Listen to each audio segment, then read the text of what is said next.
ఈరోజు నేను ఇంట్లో ఉన్న సింపుల్ ఇంగ్రీడియంట్స్తో డబల్ కా మీఠా ఎలా చేయాలో చూపిస్తున్నాను.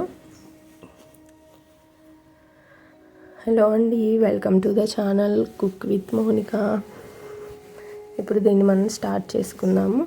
దీనికి కావాల్సిన ఇంగ్రీడియంట్స్ పాలు, బ్రెడ్, షుగరు, యాలుక్కాయల పొడి, బాదాము అండ్ వాటర్ మిలన్ సీడ్స్. ఒక 1/2 లీటర్ మిల్క్ని మనం బాయిల్ చేసుకోవాలి. ఇవి 1/4 అయ్యే వరకు మనం తిప్పుకుంటూ బాయిల్ చేసుకోవాలన్నమాట.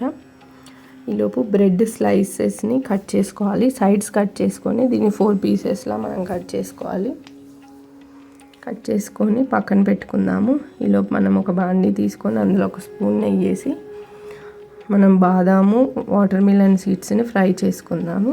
ఇవి మంచిగా ఫ్రై అయ్యే వరకు ఫ్రై చేసి ఒక గిన్నెలో తీసుకుందాము.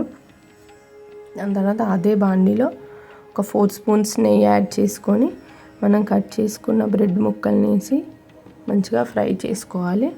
వీటిని 2 సైడ్స్ తిప్పుకుంటూ మీడియం ఫ్లేమ్లో పెట్టుకొని గోల్డెన్ బ్రౌన్ వచ్చే వరకు ఫ్రై చేసుకోవాలన్నమాట. ఫ్రై అయ్యాయి. వీటిని మనం తీసి పక్కన పెట్టుకుందాము. అండ్ పాలు కూడా దగ్గరకు వచ్చేసాయి, 1/4 అయిపోయాయండి. అందులో ఒక 2 స్పూన్స్ షుగర్ వేద్దాము పాలల్లో స్వీట్నెస్ కోసము. ఇప్పుడు నేను 1/4 కప్పు షుగర్ వేస్తున్నాను. అదే కప్తో 2 గ్లాసెస్ వాటర్ వేసుకోవాలి. షుగర్ మెల్ట్ అయ్యే వరకు మిక్స్ చేస్తూ కరిగించుకోవాలి. తీగ పాకం రావాలన్నమాట. ఇందులోకి 3-4 యాలక్కాయలని దంచి పొడి చేసి పాకంలో వేద్దాము. ఇప్పుడు ఇది తీగ పాకం వచ్చేసింది. ఇందులో మనం ఫ్రై చేసుకున్న బ్రెడ్ స్లైసెస్ని వేసేసి పాలు కూడా అయిపోయాయి, షుగర్ కూడా మెల్ట్ అయింది. దాన్ని ఆఫ్ చేసేసి ఆ పాలని ఇందులో వేసేయాలి. ఇవి వేసేసిన తర్వాత ఒకసారి అన్నిటిని మంచిగా మిక్స్ చేసేసుకొని మనం ఫ్రై చేసుకున్న డ్రై ఫ్రూట్స్ ఉన్నాయి కదా, అవి కూడా వేసేసేయాలి.